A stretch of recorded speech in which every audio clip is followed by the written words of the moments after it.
Genghis Khan और चीन की ओर बढ़ता हुआ मंगोल साम्राज्य। जब चंगेज खान ने मंगोलिया के सभी कबीले एकजुट कर लिए थे, उस समय चीन कई हिस्सों में बंटा हुआ था।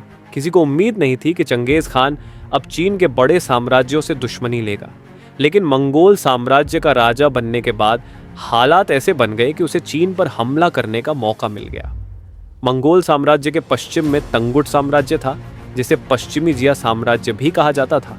इस तंगुट राज्य ने चंगेज खान के एक दुश्मन को अपने यहाँ शरण दे दी थी। चंगेज खान ने उनसे कहा कि वह उसके दुश्मन को सौंप दें, लेकिन तंगुट राजा ने साफ मना कर दिया। चंगेज खान ने इसे अपना अपमान माना और 1207 में तंगुट साम्राज्य पर हमला कर दिया। उसके इस हमले ने तंगुट के कई शहरों को तबाह कर दिया। इस लड़ाई में चंगेज खान को बहुत कुछ नया सीखने को मिला। ये पहली बार था जब मंगोल फौज गोबी रेगिस्तान पार करके इतनी दूर युद्ध करने गई थी।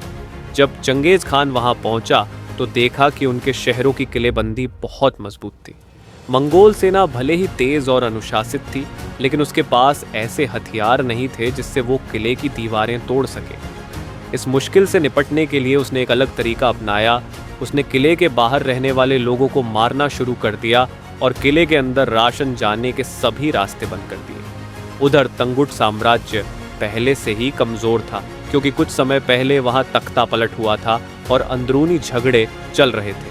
हालांकि फिर भी उनके पास लगभग 1.5 लाख सैनिक थे, जो चंगेज खान की सेना से 2 गुना ज्यादा थे। तंगुट साम्राज्य एक खास जगह पर था, जहां से वो पूर्व के चीन और पश्चिम के मुस्लिम साम्राज्यों के बीच के व्यापार पर असर डाल सकता था।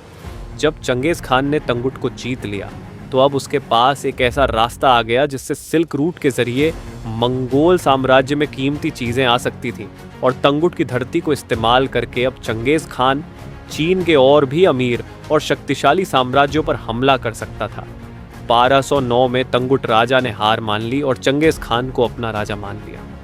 लेकिन इसी बीच दक्षिण में जुर्चेन साम्राज्य का एक नया राजा आया, जिसने चंगेज खान और मंगोल साम्राज्य को आदेश भेजा कि वे उसकी अधीनता स्वीकार करें। जब चंगेज खान को जुर्चेन दूतों का यह संदेश मिला तो उसे बहुत गुस्सा आया। उसने कह दिया कि मंगोल साम्राज्य किसी के अधीन नहीं रहेगा और दूतों को वापस भेज दिया। चंगेज खान का इस आदेश को ठुकराना सीधा बगावत माना गया।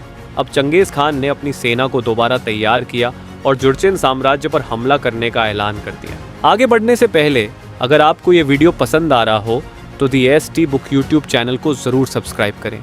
ऐसे ही दिलचस्प और जानकारी से भरे वीडियो आगे भी आते रहेंगे, कहीं आप इन्हें मिस न कर दें। तो चलिए आगे बढ़ते हैं। एक बार फिर वो अपनी सेना के साथ गोबी रेगिस्तान पार करता हुआ जुर्चेन की सीमाओं तक पहुंच गया।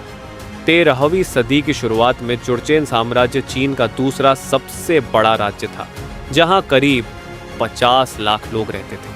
1211 में चंगेज खान ने जुर्चेन साम्राज्य पर हमला कर दिया, और यही हमला वो आग बन गया जिसने आने वाले समय में पूरी दुनिया को अपनी चपेट में ले लिया।